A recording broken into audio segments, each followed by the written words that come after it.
ദൈവനാമത്തിന് മഹത്വമുണ്ടാകട്ടെ. Church of south ഇന്ത്യയുടെ ലഹരി വിരുദ്ധ പോരാട്ട ഭാഗമായി ഒരു ഞായറാഴ്ച വേർതിരിക്കുന്നു. ലഹരിക്കെതിരെയുള്ള പോരാട്ടത്തിൽ സഭാജനങ്ങളെ സജ്ജമാക്കുവാൻ. ഏത് സാമൂഹ്യ തിന്മയ്ക്കെതിരെയുള്ള പോരാട്ടത്തിലും ക്രൈസ്തവർക്ക് വിശുദ്ധ വേദപുസ്തകമല്ലാതെ മറ്റൊരു ആശ്രയസ്ഥാനമോ ദിശാബോധം ലഭ്യമാകുവാൻ മറ്റ് കേന്ദ്രങ്ങളോ ഇല്ല. അതുകൊണ്ട് തന്നെ ഈ വർഷത്തെ ലഹരി വിരുദ്ധ പരിപാടികളും ലഹരി വിരുദ്ധ ഞായറാഴ്ചയും സഭാജനങ്ങളുടെ ആത്മീക നവീകരണത്തിനും ലഹരി ഒഴിഞ്ഞുള്ള ജീവിതത്തിനും അതിലൊക്കെ ഉപരിയായി ലഹരിക്കെതിരെയുള്ള പോരാട്ടത്തിൽ സജീവമാകുവാനും സാധ്യത നൽകട്ടെ എന്നാണ് എൻ്റെ പ്രാർത്ഥന. ഈ പ്രത്യേക സന്ദർഭത്തിൽ സഭയുടെ മക്കളോട് ലഹരിയുടെ തിന്മ ഫലങ്ങളെക്കുറിച്ച്, ദൂഷ്യഫലങ്ങളെക്കുറിച്ച് അധികമായി സംസാരിക്കാൻ ഞാൻ ആഗ്രഹിക്കുന്നില്ല. അത് നമ്മുടെ നിത്യജീവിതത്തിൽ നാം അനുഭവിക്കുന്നു. നമ്മുടെ കുടുംബങ്ങൾ, നമ്മുടെ സമൂഹം, രാജ്യമൊക്കെ തന്നെ അതിൻ്റെ തിക്തഫലങ്ങളും ദൂഷ്യഫലങ്ങളും അഭിമുഖീകരിക്കുന്നു. അതിൽ നാം ദുഃഖിതരുമാണ്. അത്തരം സന്ദർഭങ്ങളിൽ ഒരു ക്രൈസ്തവ അനുയായി എന്ന നിലയിൽ നമ്മുടെ കടപ്പാടും കടമയും ആരാധനായിടത്തിലെ 4 ചുവരുകൾക്കുള്ള ഒരു ആരാധന മാത്രമല്ല, മറിച്ച് ചുറ്റുപാടുകൾ അത്തരം ദുഃഖത്തിൻ്റെയും ദുരിതത്തിൻ്റെയും അനുഭവത്തിലാകുമ്പോൾ അവരെ ജീവിതത്തിൻ്റെ നന്മയിലേക്കും സന്തോഷ ജീവിതത്തിൻ്റെ മുഖ്യധാരയിലേക്ക് കൊണ്ടുവരുവാൻ നമുക്ക് സാധ്യമാകണം. അതാണ് ഒരുപക്ഷെ ഈ ഞായറാഴ്ച കൊണ്ടും ലഹരി വിരുദ്ധ പ്രചാരണം കൊണ്ടും ലക്ഷ്യമിടുന്നത്. ഈ ആഴ്ചയിൽ നമ്മുടെ വിവിധ ഇടങ്ങളിലും വിവിധ ഇടവകളിലും ഇതുമായി ബന്ധപ്പെട്ട ധാരാളം പരിപാടികളുണ്ട്. ഒപ്പം നമ്മുടെ പുൽപ്പിറ്റുകളെല്ലാം ഒരുപക്ഷെ ലഹരി വിരുദ്ധ വർത്തമാനങ്ങളുടെ ഒരു കേന്ദ്രം കൂടിയാണ്.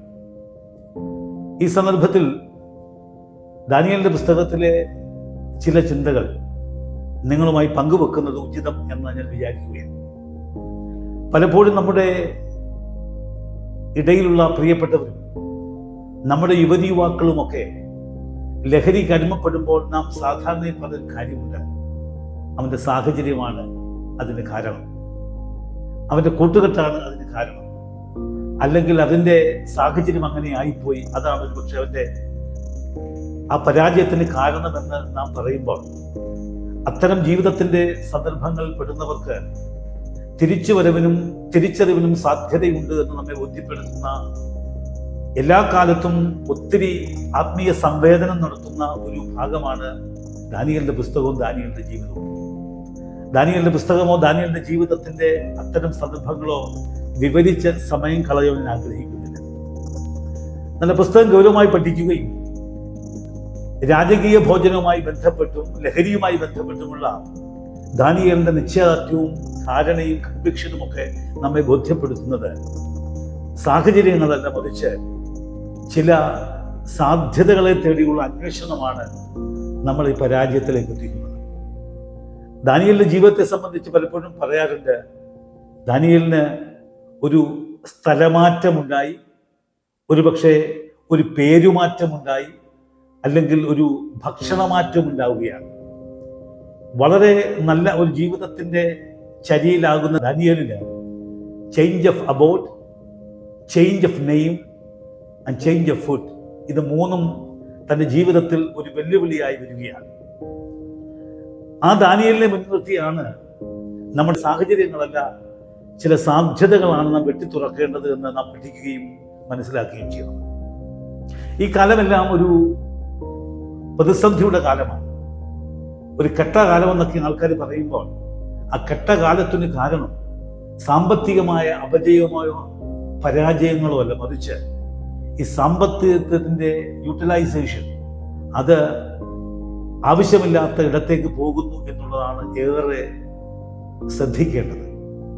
നമ്മുടെ ഭരിക്കുന്ന സർക്കാരിൽ നിന്നോ ഭരണവർഗങ്ങളിൽ നിന്നോ നമുക്കിതുമായി ബന്ധപ്പെട്ട ഒരു സഹായവും ലഭ്യമാകില്ല എന്ന് തെളിയിക്കപ്പെട്ട് കഴിഞ്ഞ സാഹചര്യത്തിൽ വചനത്തിലേക്ക് മടങ്ങുക, ചില വചനത്തിലെ കഥാപാത്രങ്ങളെ, അവരുടെ ആശയങ്ങളെ സ്വാംശീകരിക്കുക, ഇത് മാത്രമാണ് നമുക്ക് ചെയ്യുവാൻ കഴിയുക. സൂചിപ്പിച്ചതുപോലെ ദാവീദിന്റെ ജീവിതത്തിലും വളരെ ആക്സിഡന്റിലായി ഒരു സന്ദർഭമുണ്ടാകുകയാണ്. ഒരു സ്ഥലം മാറ്റവും ഒരു പേരുമാറ്റവും ഒരു ഭക്ഷണമാറ്റവും ഒക്കെ ഉണ്ടാകുമ്പോൾ എങ്ങനെയാണ് ദാനിയേല് അതിനെ നേരിട്ടത് എന്ന് വളരെ കൃത്യമായി നാം മനസ്സിലാക്കുന്നു. ഈ കാലഘട്ടം ഒരു ചലഞ്ചിന്റെ കാലഘട്ടമാണ്. നമുക്ക് ബിരിയാണി ചലഞ്ച്, മറ്റ് ചലഞ്ചുകളൊക്കെ കേട്ടിട്ടുണ്ട്. പക്ഷെ എനിക്കൊന്ന് വേദപുസ്തകത്തിലാണ് ഒരു 10 days 10 ദിവസത്തെ ചലഞ്ച് ദാനിയേല് ഉയർത്തുക. 10 days ചലഞ്ച്. എന്താ ചലഞ്ച്? നല്ല ദിശാബോധത്തോടെ ജീവിക്കുകയും ദിശയിൽ നിന്ന് മാറി ജീവിക്കുകയും ചെയ്യുന്നവരുടെ മുഖഭാവവും സന്തോഷവും ഒക്കെ 10 ദിവസം കൊണ്ട് പരിശോധിക്കാൻ വെല്ലുവിളിക്കുന്ന സ്വാത്വിക ഭാവമുള്ള ദാനിയേൽ വലിയ ബോധ്യമാണ് നമുക്ക് നൽകുന്നത്.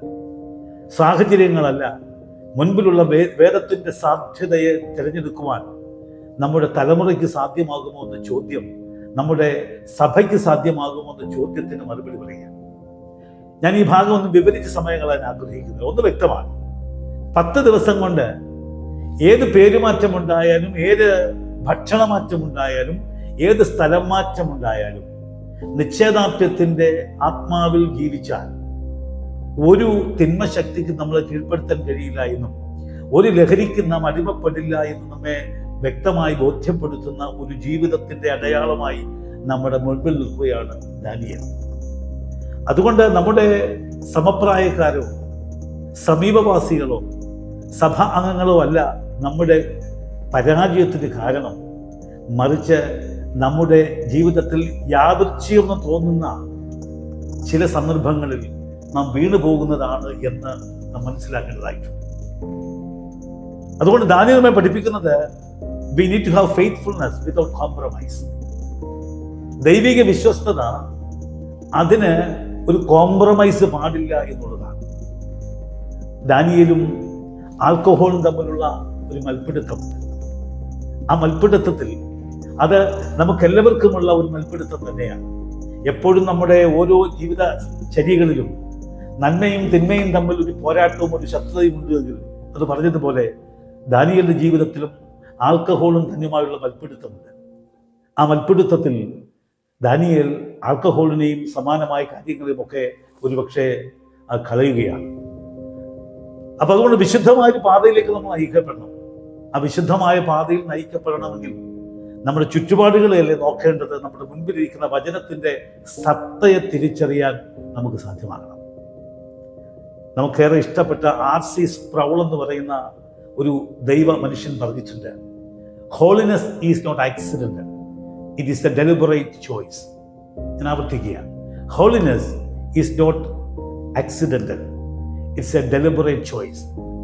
ഏത് പ്രതിസന്ധികൾ വന്നാലും, ഞാൻ സൂചിപ്പിച്ചത് ദാനിയേൽ ഉണ്ടായതുപോലെ ഒരു വലിയ പ്രചോദനം മുൻപിൽ നിന്നാലും പ്രലോഭനം മുന്നിൽ നിന്നാലും അത് സാന്ദർഭികമല്ല, നമ്മുടെ ജീവിതത്തിലെ പരാജയത്തിലേക്ക് നമ്മെ തെളിയിടാനുള്ള ഒരു കാര്യമാണെന്ന് അറിഞ്ഞുകൊണ്ട് അതിനെ പുനർവിചിന്തനം ചെയ്യുവാൻ, അതിന്റെ ഗുണദോഷ വശങ്ങളെ കൃത്യമായി പഠിക്കുവാനുള്ള ഒരു ബോധ്യം നമുക്കുണ്ടാകണം. അതുകൊണ്ട് വിശുദ്ധിയുടെ താഴ്വാരങ്ങളിലേക്ക് നടക്കണം. അവിടുത്തെ സന്തോഷത്തെ കൃത്യമായി മനസ്സിലാക്കണം. മദ്യപാനി സ്വർഗരാജ്യം അവകാശമാക്കില്ല എന്ന് പറഞ്ഞ് സ്വർഗരാജ്യത്തിന് വേണ്ടിയുള്ള മദ്യപാനം ഒഴിവാക്കലല്ല, മറിച്ച് ജീവിതത്തിൽ ഒരു വിശുദ്ധിയുടെ വഴിയിലൂടെ നടക്കുവാൻ, ആ താഴ്വാരത്തിന് സന്തോഷിപ്പാനുള്ള ഒരു ബോധ്യം ദാനിയേലിനെ പോലെ നമുക്കുണ്ടാകണം. അതുകൊണ്ട് വിശുദ്ധ വഴി തിരഞ്ഞെടുത്താൽ ആ വിശുദ്ധ വഴി നമ്മളെ ലഹരി വിരുദ്ധ പാളയത്തിലും ലഹരി വിരുദ്ധ പോരാട്ടത്തിലും ലഹരി വിരുദ്ധ ജീവിതത്തിലും ഉറപ്പിക്കും എന്ന് വളരെ വ്യക്തമായിട്ട് പറയാം. ഒരു പ്രായോഗിക കാര്യം എൻ്റെ സഭയോട് സംസാരിക്കാൻ ആഗ്രഹിക്കുകയാണ്. ആരാണ് നമ്മുടെ തലമുറയെ ഈ അവിശുദ്ധിയിലേക്ക് നയിക്കുക? നമ്മുടെയൊക്കെ ജീവിതത്തിൽ നാം അറിഞ്ഞോ അറിയാതെയോ ക്രിസ്തുവിന്റെ ജന്മവുമായി ബന്ധപ്പെട്ട് കൂട്ടിച്ചേർക്കപ്പെട്ട 2 സാധനങ്ങളുണ്ട്. അതൊന്ന് വീഞ്ഞ് എന്ന് പറയുന്ന വൈൻ എന്ന ഓമനപ്പേരുള്ള ലഹരി പദാർത്ഥമാണ്. മറ്റൊന്ന് കേക്കാണ്. കേക്കും പലപ്പോഴും ഉണ്ടാക്കുന്നത് മൂത്ത കള്ളിനകത്താണ്. ഞാൻ അതിനെക്കുറിച്ച് പരാമർശിക്കുന്നില്ല. നമ്മുടെ സാധാരണഗതി ഉണ്ടാക്കപ്പെടുന്ന എല്ലാ വൈനുകളിലും 36% വരെ ആൽക്കഹോൾ ഉണ്ട് എന്ന് പറയുമ്പോൾ നമ്മൾ അതിലൂടെ കുട്ടിക്കുടിയന്മാരെ ഉണ്ടാക്കുന്ന ശ്രമം നടത്തുന്നു എന്നുള്ളത് മറന്നു പോകുവാൻ നമ്മുടെ അമ്മമാരോ അപ്പന്മാരോ മറക്കാൻ പാടില്ല. അതുകൊണ്ട് ക്രിസ്തുവിന് ജന്മവുമായി ബന്ധമില്ലാത്ത, ക്രിസ്തു യാത്രയിൽ, വചനയാത്രയിൽ നമുക്ക് ഒട്ടും ചേർന്നുകൂടാത്ത വൈൻ നമ്മുടെ ജീവിതത്തിന്റെ ഭാഗമായെങ്കിൽ ഈ ലഹരി വിരുദ്ധ ഞായറാഴ്ച ബന്ധപ്പെട്ട നമ്മുടെ പരിപാടികളിലൊക്കെ ഒരു തീരുമാനമെടുക്കേണ്ടതായിട്ടുണ്ട്. എൻ്റെ വിശുദ്ധ ജീവിതത്തിന്, ക്രൈസ്തവ ജീവിതവുമായി ചേർന്ന് പോകാത്ത വൈൻ എന്ന ആ ഒരു ലഹരി പദാർത്ഥത്തെ ഞാൻ പ്രോത്സാഹിപ്പിക്കുകയോ ഉണ്ടാക്കുകയോ കൊടുക്കുകയോ കുടിക്കുകയോ ചെയ്യില്ല എന്നുള്ള ബോധ്യം പ്രാഥമികമായി ഒരു ഭവനത്തിലുണ്ടായാൽ ലഹരിക്കെതിരെ പോരാട്ടത്തിൽ നാം ഒരുപക്ഷെ ഒരു സ്റ്റെപ്പ് വിജയിച്ചു എന്നാണ് അതിൻ്റെ അർത്ഥം. ഒരുപക്ഷെ ദാനിയേലിന്റെ ജീവിതം അതാ പഠിപ്പിക്കുന്നത്. അവൈലബിലിറ്റി ഒരു പ്രശ്നമാണ്, ലഭ്യത ഒരു വിഷയം തന്നെയാണ്. ഗാന്ധി തന്നെ പറഞ്ഞിട്ടുണ്ട്. മദ്യനിരോധനത്തെക്കുറിച്ച് ഗാന്ധി പറയുമ്പോൾ ഗാന്ധിയുടെ മനസ്സിലുള്ളത് ലഭ്യതയാണ് സർവ്വ തിന്മയുടെയും പെറ്റമ്മയും പോറ്റമ്മയുമായ ഈ ലഹരിയെ സ്വീകരിക്കാനുള്ള സാധ്യത ഉണ്ടാകുന്നത്. ഞാൻ എൻ്റെ ഭരണവർഗത്തിന് അത്തരം കാര്യങ്ങളിലേക്കൊന്നും കടക്കാൻ ആഗ്രഹിക്കുന്നില്ല.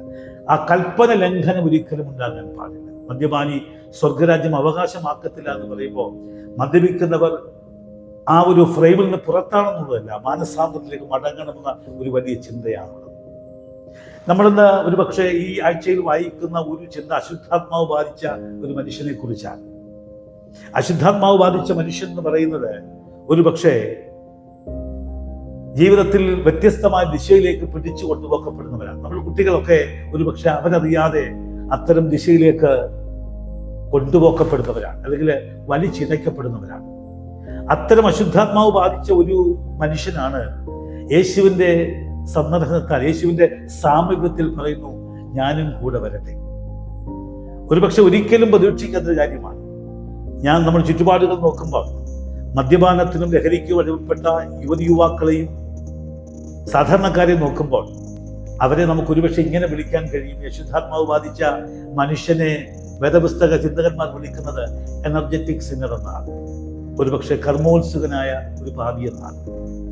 അവൻ്റെ സകല അത്തരം ധാരണകളും, അവൻ്റെ കഴിവുകളെല്ലാം ലഹരിക്ക് അടിമപ്പെട്ടില്ലായ്മപ്പെടുമ്പോൾ വേദപുസ്തകം അശുദ്ധാത്മാവ് ബാധിച്ച മനുഷ്യനിലൂടെ നമ്മോട് പറയുന്നത് യേശുവിനോടൊപ്പം യാത്ര ചെയ്യുവാൻ ഒരുപക്ഷെ ഞാനും കൂടെ വരട്ടെ എന്ന് പറയാൻ കഴിയുന്ന തരത്തിലേക്ക് യേശുവിൻ്റെ അനുയായികളായി ജീവിക്കുന്ന നമ്മളിലൂടെ ആരെങ്കിലുമൊക്കെ അതിലേക്ക് ആനയിക്കപ്പെടുന്നുവെങ്കിൽ ഒരുപക്ഷെ ഒരു എനർജറ്റിക് സിന്നറെ, കർമ്മോത്സുകനായ ഒരു പാപിയെ കർമ്മവേദിയിലേക്കും കർമ്മബന്ധാവിലേക്കും നയിക്കുവാൻ സാധ്യമാകും.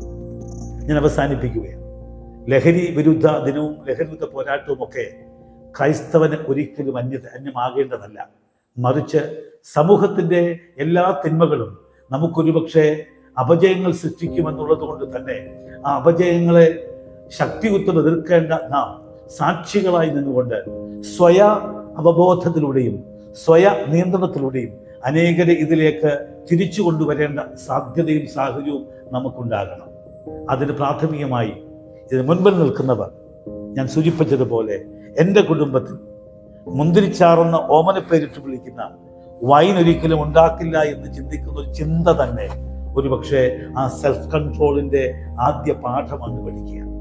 ജോൺ സ്റ്റോട്ട് എന്ന് പറയുന്ന ഒരു സ്വാത്വികനായ മനുഷ്യൻ പറഞ്ഞിട്ടുണ്ട്, self control is the fruit of trusting God more than appetite.